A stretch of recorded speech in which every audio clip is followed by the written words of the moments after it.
अति जलद व अचूक बातम्यांसाठी पाहत रहा महामीडिया 24 सदैव तत्पर। ग्रामपंचायत सफाई कर्मचाऱ्यांनी कर्तव्यनिष्ठेचा आदर्श घालत सुट्टीच्या दिवशीही रात्री उशिरापर्यंत काम करून मुख्य बाजारपेठ स्वच्छ केली। गुरुवार दिनांक 2 रोजी साप्ताहिक बाजार भरल्यानंतर दुसऱ्या दिवशी शुक्रवार दिनांक 3 रोजी गुड फ्रायडेमुळे नियमित सुट्टी असल्याने बाजारातील कचरा साचवण्याची शक्यता होती। मात्र गाव स्वच्छ ठेवण्याच्या हेतूने कर्मचाऱ्यांनी पुढाकार घेतला।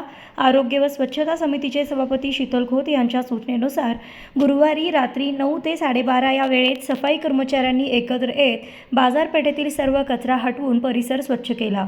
त्यांच्या या तत्परतेमुळे नागरिकांना स्वच्छ व आरोग्यदायी वातावरण मिळाले।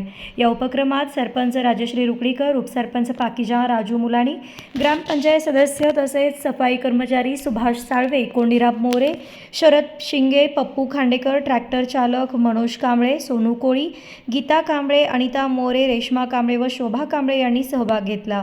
सुट्टीचा विचार न करता गावाच्या स्वच्छतेस प्राधान्य देत केलेल्या या कामगिरीबद्दल ग्रामस्थांतून सर्वांचं कौतुक होत आहे। गाव स्वच्छ व सुंदर ठेवण्यासाठी घेतलेला हा पुढाकार इतरांसाठी प्रेरणादायी ठरत आहे। तर मग चला सबस्क्राईब करायला विसरू नका महामीडिया 24 न्यूज चॅनलला। महामीडिया 24 सदैव तत्पर।